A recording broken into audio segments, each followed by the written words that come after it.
Жашыңыз канчада эне? 50'ge çıktım. 50'ge чыктыңызбы? Машалла. Оштун эмне деген жерден болосуз? Сиз Башбулактан Атайын Жалал Абадка келдиңизби? Азыр саат 11:30 болуп калыптыр. Убарага кылып койбодун беже? Жок, балкам өзүнүн небесин салса келе берет. Кыйналбай эле келип алдыңыздарбы? Жок, кыйналбай. Атайын ушул муктаждарга салынып аткан үйгө, комплекске салымын болуп калсын деп балаңызды ертип алып, машинага койду жүтүп алып келе атасызбы? Ооба. Ой, машалла. 50'ge чыксаңыз дагы, Ой, эне сиз убара болбой эле койбопсуз да. Сиз өткөндө келип алып кет дегениңизден мен ал жакка алыска бара албадым элем да. Ошого сизди азыр убара кылып алып кыжалат болуп атам эне.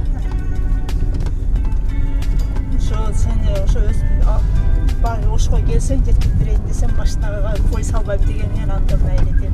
Акча патрой десем акчая түшпөдү. Анан койду анан айшуу менен келдим да.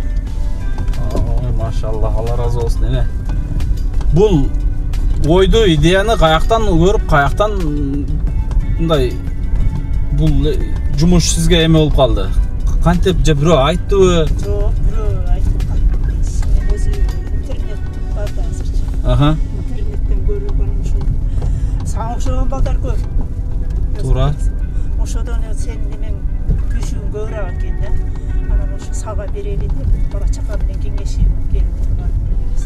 Интернеттен баарын көрүп турасызбы? Көрүп турам. Машалла. Интернеттен Кыргызстандан жолуп аткан көрүп турат экенсиз да. Анан кыжалат болот экенсиз да аларды көрүп алып, а? Ооба. Мен дагы ушундай эле жашоодо жашабам мен деле бай деле эмесмин. Өзүмө жараша жашоом аз Кудайга шүгүр. Машалла. Мен дагы квартиралап жүргөм. Машалла. Ошо түйшүктү мен дагы тапкам. Башыман өттү. Туура айтасыз. Мен ошо салым кошкум келди да. Буну башынан кыйынчылык өткөн, башынан өткөн инсан гана түшүнө алат да эне, жөнөкөй инсандар түшүнө албайт мындай нерсени. Урматтуу мекендештер, урматтуу кыргыз элим, азыр Оштун Башбулак деген жеринен 50 жаштагы энекебиз баласын алып, баласынын досунун машинасына бир койду жүктөп алып, мынакей муктаждар комплексине келип калдык. Эжекебиз мени урушуп атат энебиз. Тартпа, тартсаң, онол жерден жолуккан жерди эле койду ошол жерден салып берем. Ошол жерден мен кете берем дегенден, жок, биздин жумушубузду көрүңүзчү жок дегенде деп Атайын машинага салып алып, өзүм машинама салып алып. Мына азыр бул жакка алып келатам. Мына ушундай энебизди мен азыр тарткандан баш тарттым. Көргөзбөйм, себеби энебиз ошону суранып атат. Бирок азыр жумуш боюнча бөлүшөбүз буюрса.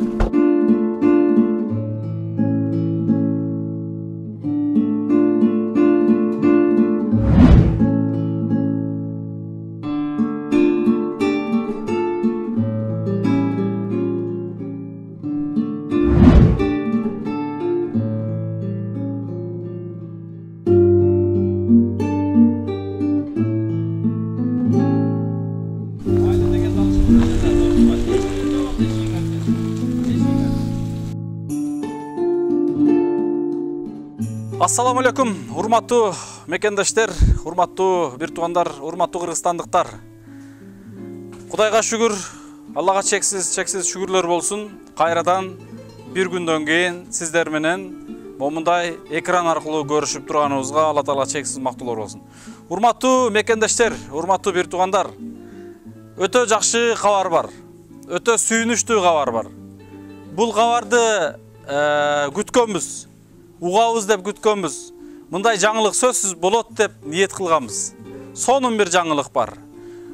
Урматтуу мекендештер, былтыры биринчи кабаты жабылып атканда, негизи эле ушул жерде иш жүрүп атканда, кышка жакын өзүңүздөр жакшы билесиздер, ушунчалык катуу жумуш болгон.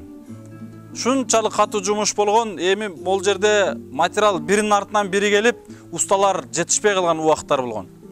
Бирок ошентип кар жаап коюп, күн сууктап кетип, экинчи кабаттын кирпичи калып кетти эле. Себеби татыктуу жакшыраак болсун деп кийинки жылга, мына быйылкы жылга жазга күн ысыганды күткөнбүз. Ошол убакта биринчи кабатына толугу менен тиникесин, чатырын өзгөндүк болот. Бирок Россияда эмгектенет. Мукарам деген эжекебиз бар. Мына ошол эжекебиз толук чатырын 120 000 сомдук тиникесин алып берген. Азыркы жаңылыгыбыз мына ушундай эле. Кече мен ушул коомчулук менен бөлүшүп, эл менен бөлүшүп, кече анча-мынча негизи эле күндө ушу эфирделерде ушундай сөзүбүз көп болуп, кээде толкунданып, кээде кээ бириңиздерге тийишип, кээде кээ бириңиздердин сезимдериңизди ойготуп, кээде кээ бирлериңиздердин сөөгүңүздөрдөн өткөрүп, жүлүнгө жете турган сөздөрдү айтып атабыз. Бул айтуубуздун дагы себеби мына ушул бүгүнкү убактылуу жашоодо. Бул жашоо конок жашоодобуз. Мен дайым эле айтам, баардыгыбыз аны жакшы билебиз, биз айтпасак деле билебиз. Өзүңүздөр жакшы билесиздер. Бирок мына ушул конок жашоодо, убактылуу жашоодо акыреттик жашообузга даярданып, сооп таап калайлы деп баардыгыбыз эле аракет кылып атабыз, Мына кече бир агабыз байланышты Россиядан, урматтуу мекендештер, сөзүмдүн кыскасы. Экинчи кабатына толугу менен тиникесин алып берейин, медер, эсептечи деди. Мен азыр усталар менен толугу менен эсептедим. Экинчи кабатына толугу менен тиникесин алып берем деп, мына азыр мени күтүп атат, жообун күтүп атат. Андан сырткары экинчи кабаттын чатырын жапкан уста акысын дагы кошуп төлөп берейин деди. Машалла, караңыздарчы. Мына ушундай инсандар бар экен. Алла разы болсун, мына ушундай мекендештерибиз бар экен. Мына азыр иш бул жерде токтоосуз кетип атат. Эч кандай туруп калган жок. Жумуш задержка болуп калган жок. Иш мына бул жерде 15 уста тынымсыз иштеп атат. Айткандай достор, мен бир нерсени унутуп калайын дептирмин. Азыр жогоруда машинада келатканда бир энебиз менен сүйлөшүп келдим, көрдүңүздөр. Оштон атайын бир эжекебиз келиптир, 50 жашта.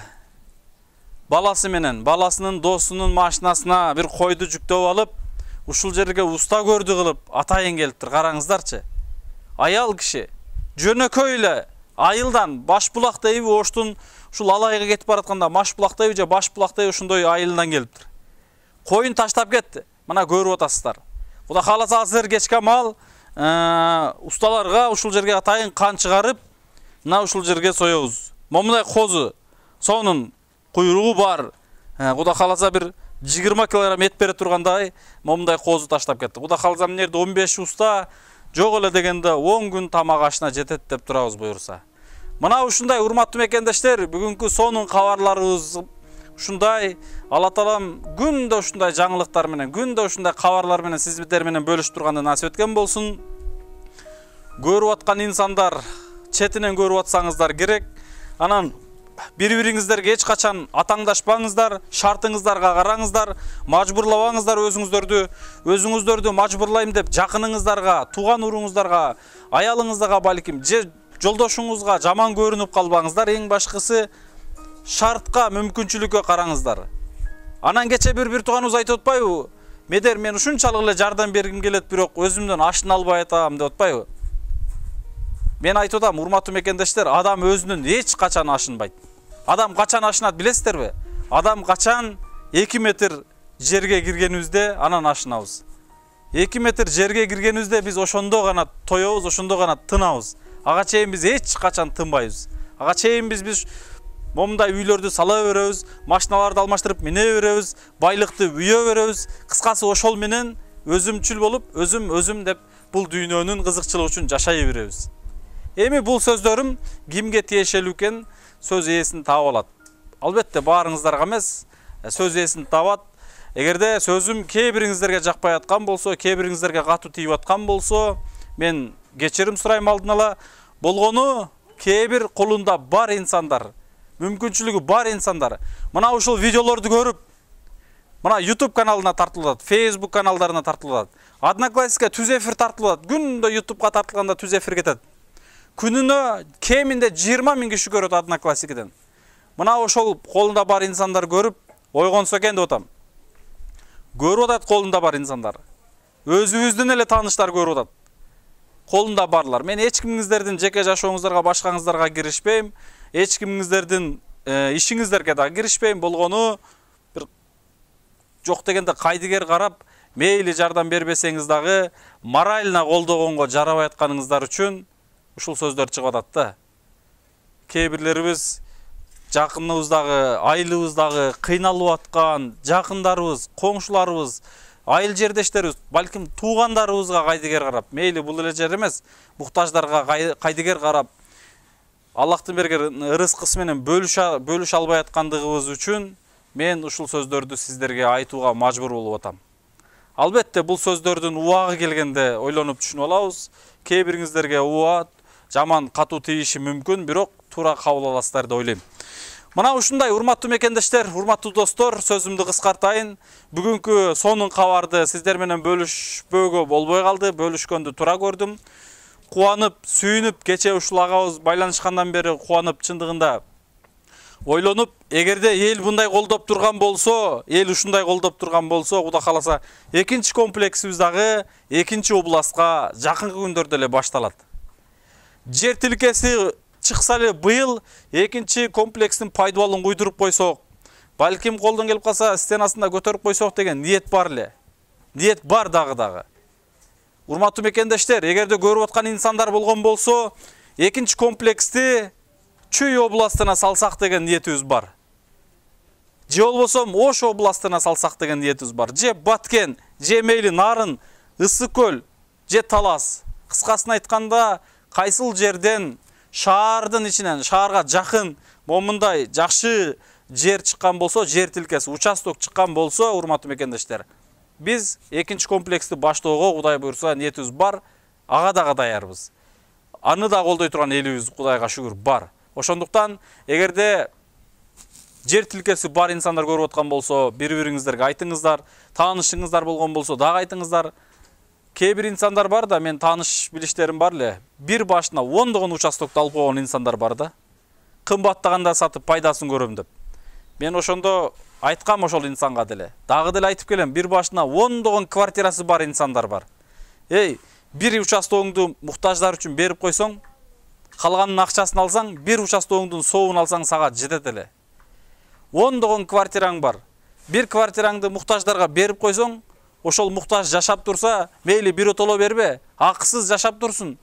Калганын акчасын ал, ошол бир квартиранын соогун алып турсаң, Кудай буйрса жетет эле сага да. Деп буга чейин да айткам, дагы деле айтып кетем. Эгерде ошондой мына ушул жер тилкесин берген, буга чейин атын айтып деле кеттик, Бекболот деген агабыз бар, Москвада эмгектенет, өзү Жалал Абад, Сузак, Калмакырчындан болот. Мына ошол агабыздай кол ачык берешен инсандар болгон болсо, байланышыңыздар. Жер тилке болгон болсо, баштайлы. Ушул комплексти, так ушундай проектини 7 областка салайлы, урматтуу мекендештер. Эгерде эл колдоп турса, буну да кылабыз, Кудай калса. Рахмат барыңыздарга, Алла разы болсун. Мына ушул агабызга рахмат, Мына ушул колдоп аткан бардык мекендештерибизге рахмат, Жөнөкөй инсандар колдоп атат. Жөнөкөй инсандар. Бирок эми бардыгын айтып өттүк, кайра айтып жаман көрүнбөйлү. Кыскасы элибиз көрүп турат. Эл тараза, эл сынчы, эл бардыгын карап турат. Эң башкысы жогоруда бир гана Аллах көрүп турат. Аллах Таалам бардык ишибизди карап, өзү баасын берип, өзү таразалайт. Ишибиз ак ниет менен таза жүрүп аткандыгы үчүн иш момундай жылыш болуп кетип атат. Эгерде иште арам иш аралашкан болсо, Алла Таала өзү эле токтотуп койсо керек эле. Мына анысы жок, мына иш могул жерде 15 уста иштеп атат. Кудайга шүгүр. Рахмат барыңыздарга. Ушул атындагы сурап албаптырмын, эсимен чыгып калды. Агабызга рахмат, дуа кылып коюңуздар. Тиникеге спонсор чыккан агабызга. Бирок Тиникеге чейин жыгачы бар. Ал агабыз тиникеси 100 000 сомдук тинике болот экен. Уста акысын азыр эсептесем 55 000, 60 000 сом уста акысы болот экен. Жана тиникеси, анын артына фронтонун эсептебедик. Мына ошонун бардыгын төлөп берем деди. Кеминде 160 000 сомдук материалды кылып берем деди. Бир эле киши. Кайсыл жерден болгонду айтып коеюн? Ушул Жалал Абадтан, өзүбүздөн дагы эле, Сузактан, Карамарт деген айылдан, Кызкөл айыл өкмөтү Карамарт деген айылдан мына ушундай агаларыбыз байланышты.